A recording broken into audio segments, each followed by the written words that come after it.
What's up, people? Barack Shamalama Osama Bin Laden, Barack Obama for president. Yeah, baby. That's why we're going to rally today. Barack Obama's now in charge. He's got a firm command. That's right. He's going to lead America for change. Everybody's saying, I got change for America. I got change for America. You know what? I have change for America also. I'm just going to hand out change on a subway. That's going to be my platform. I'm going to walk around the subways handing out change. Like homeless guys walk around looking for change. I'm going to walk around handing out change to see if anybody takes it. Because if you try to hand out money, people won't take it from you because they're frightened. They're scared. Who's this crazy person giving out money? But it's change. I'm here embracing change. They don't give forks to crazy people, do they, Mike? That's why sporks were invented. Can't hurt yourself with the spork. So what's going to happen? I was assuming there'd be an emergency rate cut this morning, and interest rates would have been cut, and they would have been giving away adjustable rate mortgages for free, and everyone who had a bad loan was able to get a free house and all sorts of stuff. But none of that happened. And the Nasdaq futures were only gapped up 4. What could that mean? That could mean one of two things, or one of many things. That could mean that this could be a great buying opportunity. Are they actually giving us an opportunity to buy stocks relatively close to where they were after Friday's collapse, and we're going to rally?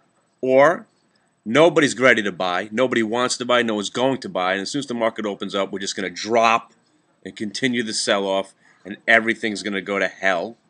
Or nothing's going to happen. We're just going to sit here looking at the market wondering what's going to happen for the next month and a half. We're just going to sit around, drifting around, doing nothing, churning and burning, and waiting for earnings to come out. That could be what happens. I doubt that's going to happen because we never have that much of a unactive day after a debacle like last week. Now, are you scared? Are you scared because all the philosophical things and all the almanacs say if they have a kind of a bad January, so goes the year, all that stuff?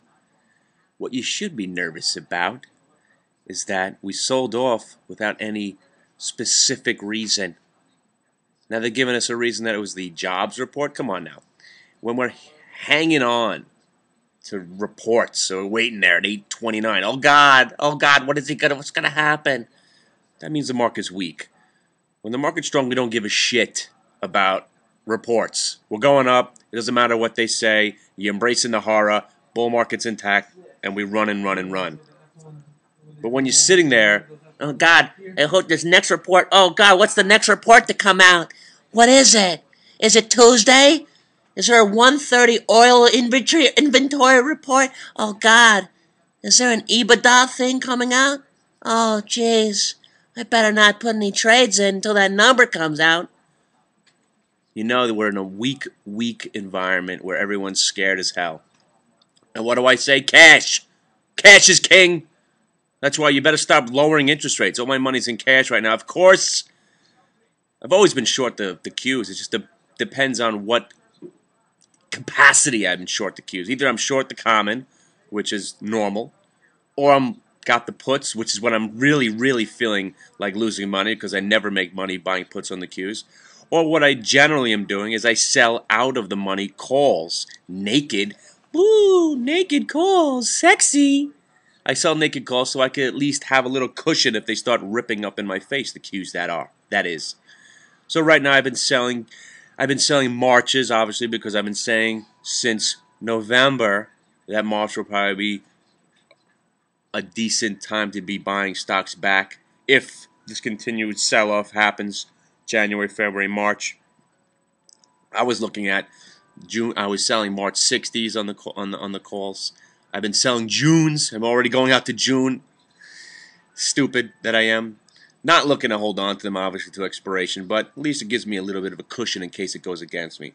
That's so I can feel comfortable selling 200, 300 calls, at 60 cents, 65 cents, knowing if it goes against me, it's not going to be too drastic. I can always wait it out sometimes, but sometimes when I wait it out, it gets worse. I do own the CMGI and the Limelight still. Awful, disgusting, bleeding stocks. See, these were typical. These is where the Suck My Nasdaq system sometimes gets confusing. You have to understand, if I'm holding on to something and I have a belief in something that stems from a trade that was good, these are trades that are going to be really, really awful for me. Come on now. I'm sorry. Maybe I didn't explain that. But when I have a trade that I'm up money on, that I don't take the profit in, and I actually add to the position, I am just adding to the pretty much the 100% chance that it's going to be a losing position. That's what happens. Only when I sell out of a position that I've taken a profit on, those are the winners, my friend. Those are the OMTRs and the MYXs and the ones that go up 20, 30 points without me. The Limelights and the CMGIs, these are now bad trades gone into investments, gone into awfulness. But the Doral I like. Doral, I like it. I haven't added more. That's why it's been basically going back and forth. But those are the only 3 stocks I own right now. Really. I've sold the Garmins, the IGTs, pretty much everything. I'm ready to sell my mutual funds because I don't care. I think the market's going down this year, and I don't want to be a part of it. Not going to be a part of it. So anyway, that's that. I have a lot more to talk to about. And don't forget, join the contest. I'm giving away a Express Men's Tan Extra Large jacket. Come on, people. Who doesn't want that as a prize? Extra large, Express Men's. It's tan. I should have brought it with me on the show. We have a lot to talk about, and I have a lot of questions that I want to answer for you guys. Wondering what happened to all the Vegas footage. All the Vegas footage. All the Vegas trip. Oh, it all depends on who I work with, and because I'm just one man. I can't do this all by myself. And I thought I had somebody that was going to help me out with a lot of different things. And genius guy. Awesome. Knows how to do everything, filming, editing, lighting, audio equipment, knows about the web, knows about music, everything. Guy was the most talented guy, but it seems like we have a discrepancy about what one person said about something else, and it looks like the relationship is going to be terminated. And I want to play, before we say goodbye to our friend, I wanted to have a contest because he's claiming I owe him money, and I'm claiming that he breached his contract, which we don't have. It's a long story, but I got to get into it, and I can't get into it all now. So I'll just say goodbye, and let's have a good up day, and then let's crash tomorrow because I feel like making money today, and it's usually easier for me, so I could go long. I'd like to buy 500,000 shares of Limelight and just have it go up 10 cents, and I'll be done with it. But you know that's not going to happen. See you later.